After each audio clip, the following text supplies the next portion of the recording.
Good day, ladies and gentlemen. Little impromptu podcast recording here. It's actually almost 10:30 at night, and I don't know if you're like me. It's funny. I used to be an early bird, and then when my life radically changed during the COVID years and I had to change careers and all that kind of stuff, I kind of became like a night owl. Just when you work from home, as I was required to, work from home and change career paths and all that kind of stuff. Working from home with like six little kids running around while you're homeschooling is pretty difficult. So you end up just de facto doing a lot of work at night when the kids are asleep. It's just easy. So I've become this night owl. Usually I'm going to bed at like midnight now. In any event, when the house is quiet and, I have time to think, a lot of the time I end up just running over all these ideas in my head. And I thought, you know what, maybe I'll just hop in front of the camera here and do something. So I wanted to tell a quick story, and there's a reason for this. And I called this episode, you'll see in the title, obviously, if you clicked on it or whatever, it's called They Don't Understand Traditionalists at All. And this is the context. So I just saw the Massive Ages documentary last weekend when I was in Chicago. I'm not going to give my review or any spoilers of that of any amount right here because I want to wait till the movie's out. Obviously, out of respect for the film and no spoilers and that sort of thing. I do have a review of the film coming out that will come out after it airs, a podcast, and also a written review that you'll be able to check out on my Substack. Link for that in the description box of this podcast.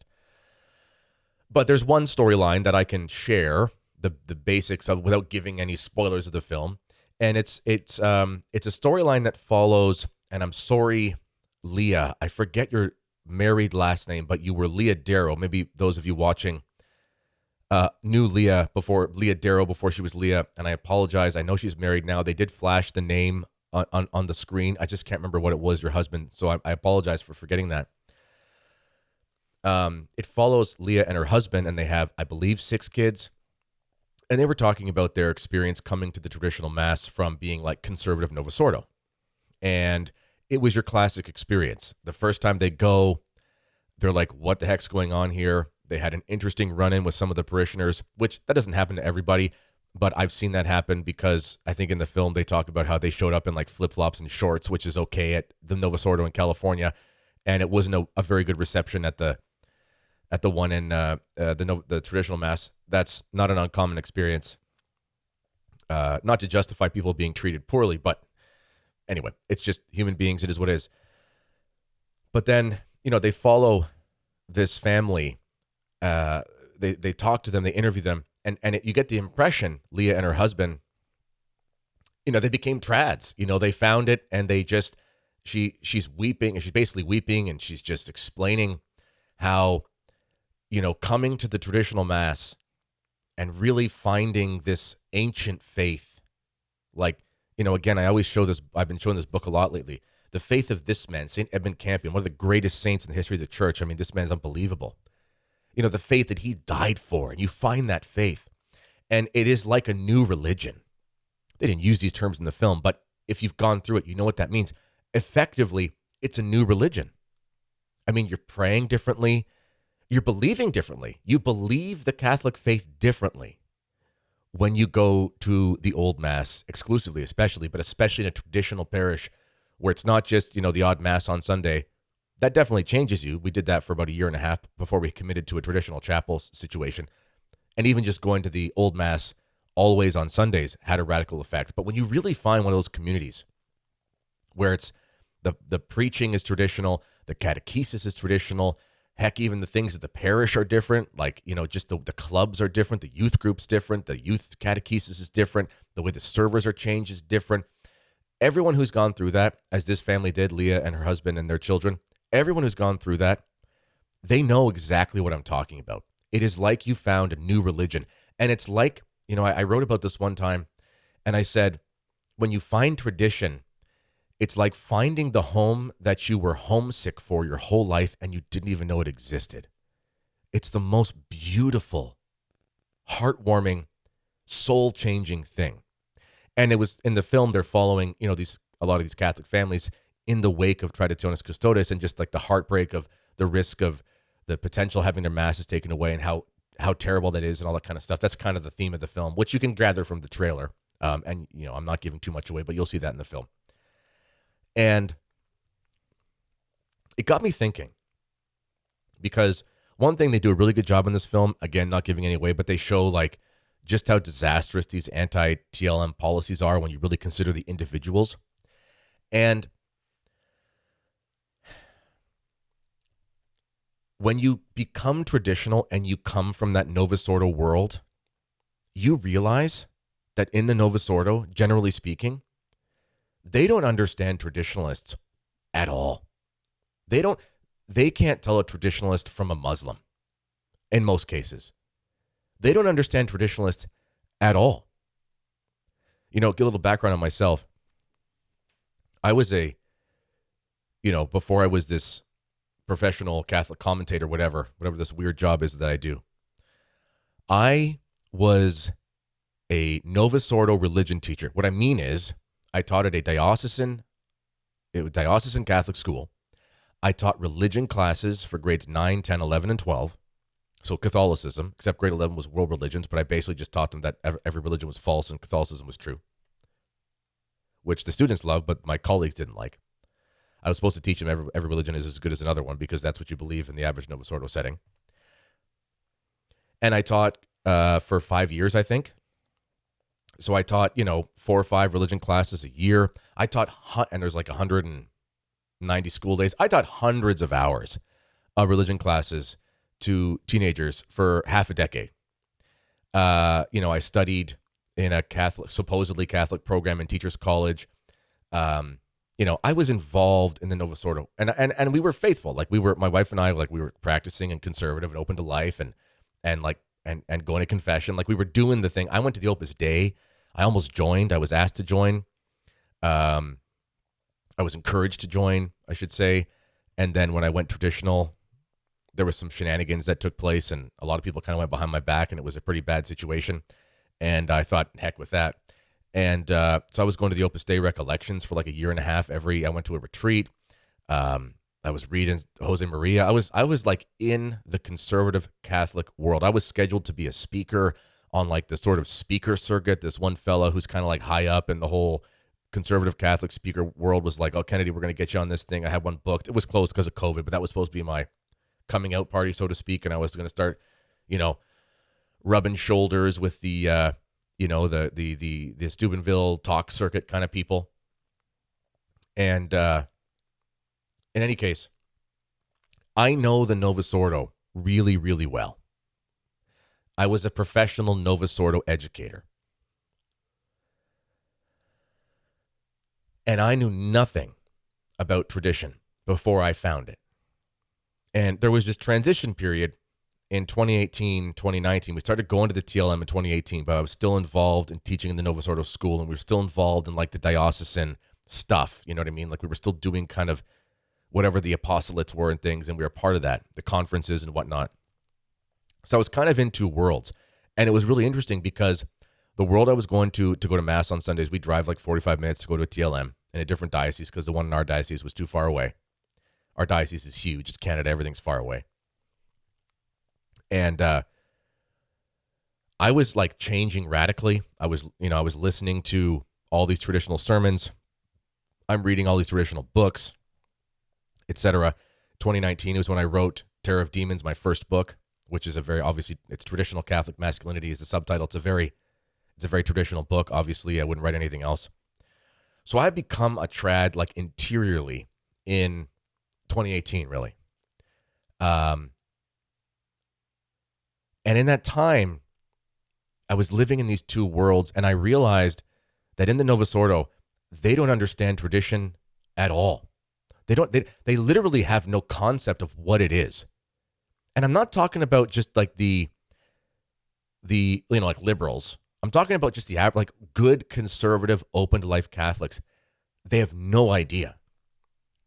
Case in point, a couple weeks ago, I think it was, Dr. K wrote something on Substack, and he was going after Tim Staples from Catholic Answers, rightfully so, because it was, some call-in show and somebody asked about Latin Mass or whatever. And Staples basically said that St. Pius V basically made the TLM.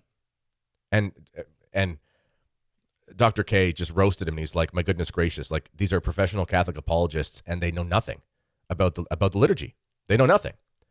And these are men who are extremely well formed. I mean, Tim Staples is like the face of Catholic answers. Like, this isn't small potatoes. This is like the who's who of people who are supposed to literally give the answers for Catholics across North America on the radio every day.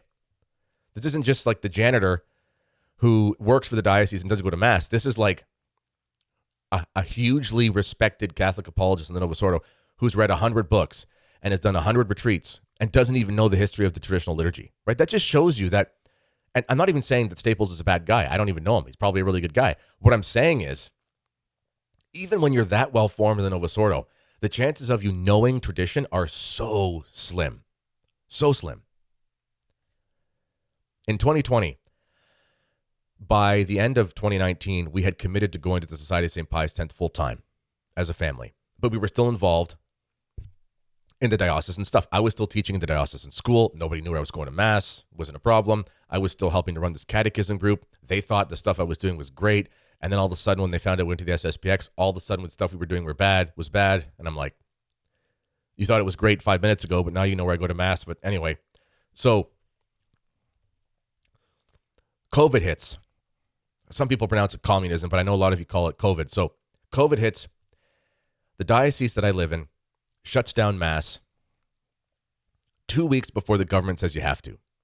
So we're going to the SSPX. So we send out emails to people saying, hey, if you'd like to do something as crazy as go to mass on Sunday, you can come to where we are.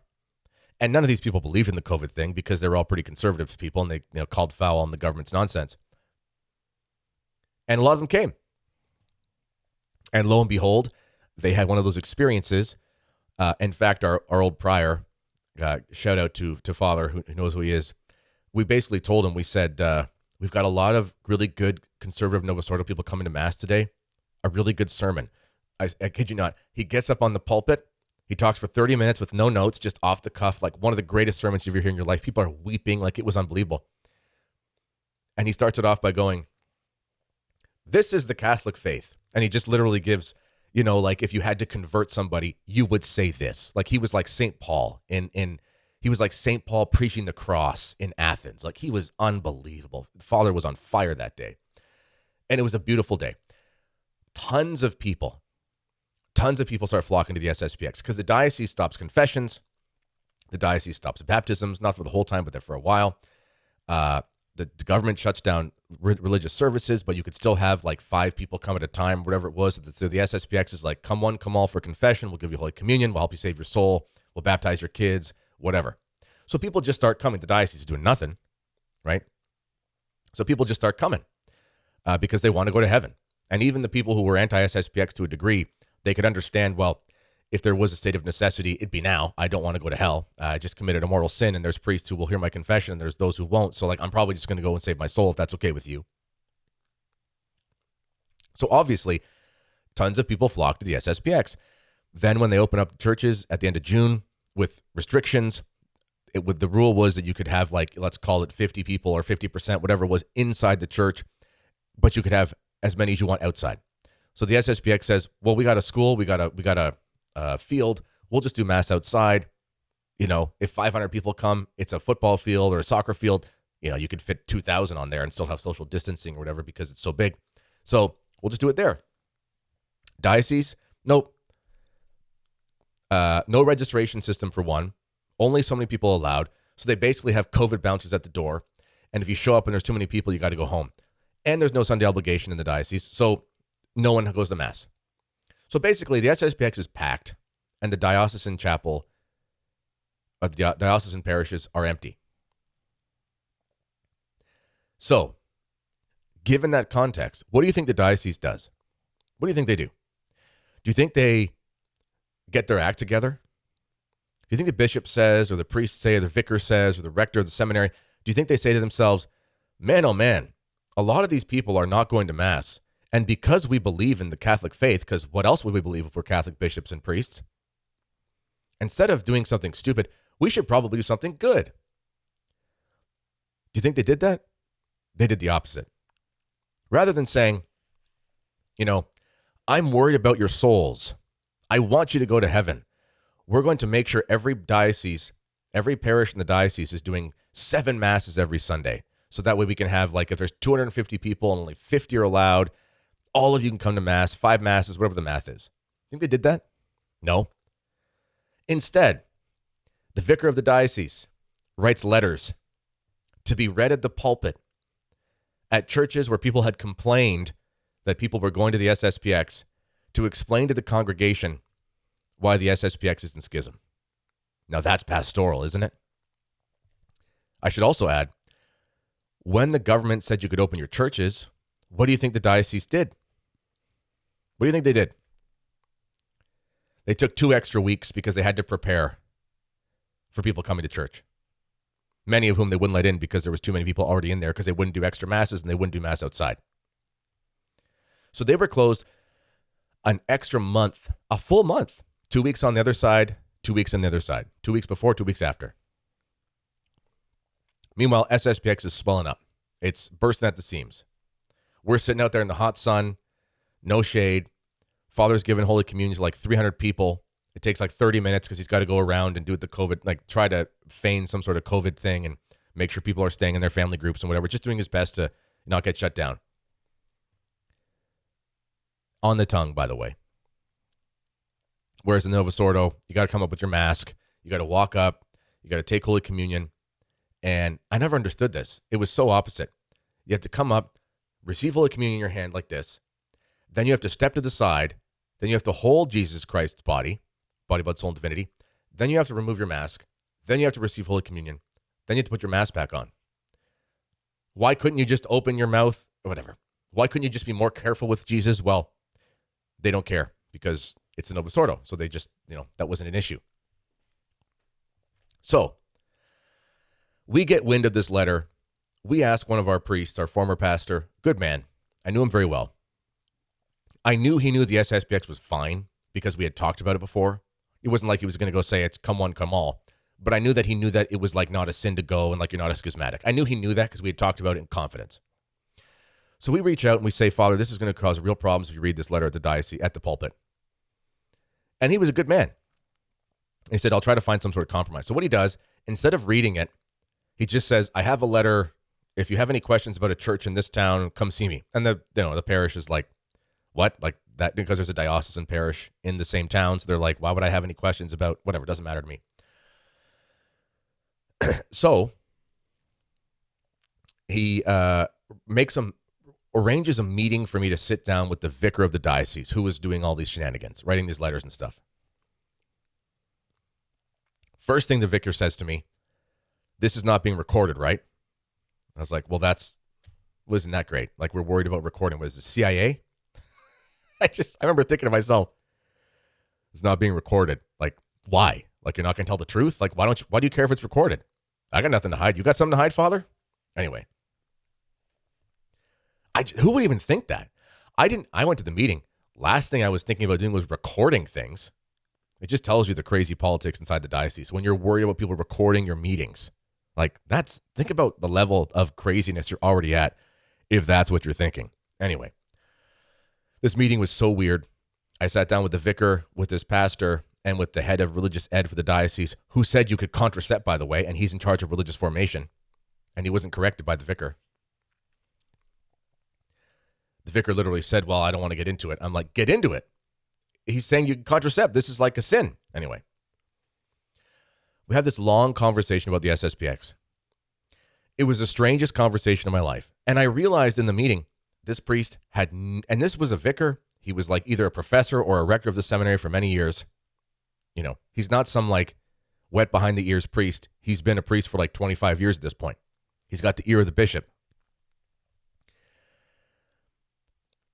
At a certain point in the conversation, doesn't matter the context, Pope Benedict comes up and Summorum Pontificum. And I was telling this because it doesn't matter why. I said, it's like, Father, when Summorum Pontificum came out and Pope Benedict liberated the Latin Mass. And he looks at me, all seriousness, sitting 6 feet away, by the way, because we got to be safe. It was a very, very dangerous time. We almost all died, don't you remember? And he says to me, what was that? And I said, Summorum Pontificum. And he says, what was that? And I said, it was a document by Pope Benedict that said you could say the Latin Mass and it was never abrogated. And he's like, I never heard of that. And I said, no, seriously, like, you're not pulling my leg here, Father. He's like, no, what was the name of that again? He writes down Summorum Pontificum to his credit, I don't know, maybe he has decent enough phonetics for writing Latin words. And he says, I'm going to look into that after this. Now, either he was lying to me or he didn't know what he was talking, or didn't know what it was. I just don't think he knew what it was. Anyway, I left that meeting. By the end of the meeting, we'd established various points. I said, Father, because I knew my stuff. And a bit of context for the meeting. So many people were asking me about the SSPX that I just wrote this like document that ended up becoming a bunch of articles that ended up becoming my book, SSPX The Defense. I wrote this 10,000 word thing. I think I called it Most Asked Questions About the SSPX. I literally just published it as a Google Doc. It wasn't on a website. It was just like a public Google Doc. He brings the document to the meeting and wanted to just fight me on every single point. And I knew my stuff and I fought back, and he'd be like, oh, okay, next one. Okay, next one. So by the end of it, we agreed. I said, Father, so we've established that they're Catholic priests. We've established that they're not in schism. We've established that the priests themselves and the bishops are under no penalties. We've established that they have faculties from the Roman Catholic Pope. We've established that they, all the different things. We've established they're Catholic priests at the Catholic Church with Catholic sacraments, and they have faculties. And we've established that Rome, in the Ecclesiae Dei Commission, which is now closed, but was the authority at the time, was very clear you could go to the SSPX and incur no sin. And he said, yeah. And I said, Father, so are they Catholic? Are they in the church? And he said, no, they don't have union with the church. And I said to him, Father, do they have to wear like a badge that says I'm a Roman Catholic priest of the Roman Catholic Church? And last part of my document, and this is true because this is in canon law, or this is in the Catechism, this is in Aquinas, this is like a basic thing, and it's Canon 751, I think. Talks about what schism is. So schism is twofold. Schism is vertical, schism is horizontal, right? You're a schismatic if you reject the authority of the Pope, in principle, not the odd command, because the church history is full of people who disobeyed the Pope. Many of them have been canonized, by the way. And I said, but there's a horizontal schism, which is in canon law, which is from Aquinas, which is very basic. I think it's in the Catechism as well. And it's if you refuse communion with the Holy Father or those subject to him. So my point in the article was, if you refuse to acknowledge the SSPX as Catholic and you act as if they're outside the church, that is, in a way, obviously people might be ignorant, but if you know better, that's a type of schism. That's a type of sin of schism, because you're refusing communion with those subject to him. It doesn't mean you have to go to the same church. And obviously, being in communion with other Catholics does not mean you have to receive communion at the same parish. That's absurd, because there's too many parishes, too many people. Meaning, though, you refuse in principle, not because of circumstance. Maybe you can't go to that parish because, the priest is bad or something like that. But in principle, right? I will have nothing to do with those Catholics because they're not Catholic. I said, Father, in my letter that he was reading, I said, Father, that's makes you a schismatic of some sort. And he says, well, I reject that the SSPX is Catholic. Do you think that I'm a schismatic? And I said, yes. I said it. And his face, he kind of just went like, well, okay, well, I guess there's nothing. We're done here. And I said, I guess we're done here. Because you're the vicar of the diocese. He's the bishop. He's the pastor.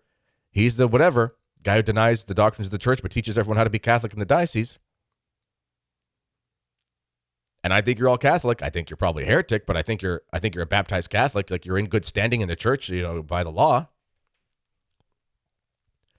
We've proven that but you reject that they're a part of the Catholic Church. Yes, that's a schismatic mentality. I mean, that's what canon law says. And that was the end of the meeting. And I realized, I've thought about that. This is like 3.5 years ago, and I've thought about it a lot. I don't know if I've talked about it that much on the air. I don't think I really have. But after this Massive Ages documentary and thinking about that story with Leah and her husband and her family, in the Novus Ordo, they don't know what tradition is at all. They don't know what it is at all. They don't know what it is at all. I was talking to one of the directors of the film while I was down there. I think this is on film.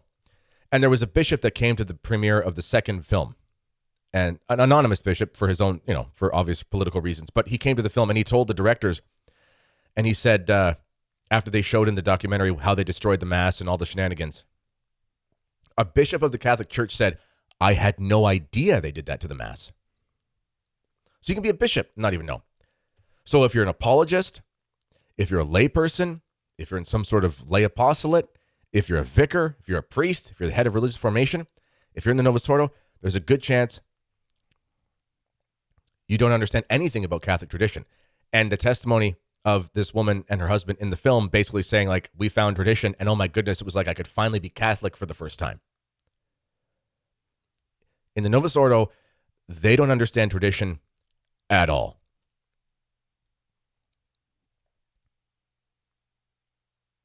So I, for one, am done trying to explain myself when asked to the Novus Ordo paradigm to prove why I'm Catholic. I think we should be changing our mentality here. Is it really our responsibility who do things the way the Catholics did them for 20 centuries? I know there's little discrepancies here and there, but the traditional Catholic, is it our job to prove why we're still Catholic to the people, even the educated ones, who don't even know what Catholicism was like until 1965? Is it really our job to explain ourselves? I don't think so. That's not how this works. You don't get to come into the town, change the way everything's done since time immemorial and say, you prove to us why you're still a citizen. That's not how anything works. That's not reasonable. That's ridiculous. That's absurd. That's stupid. I think traditionalists should stop trying to explain themselves to the Novus Ordo and say, Novus Ordo, you should explain to us why you're Catholic, because there's something not right here. As always, let me know what you think in the comments. This has been the Kennedy Report. Until next time, God bless you all.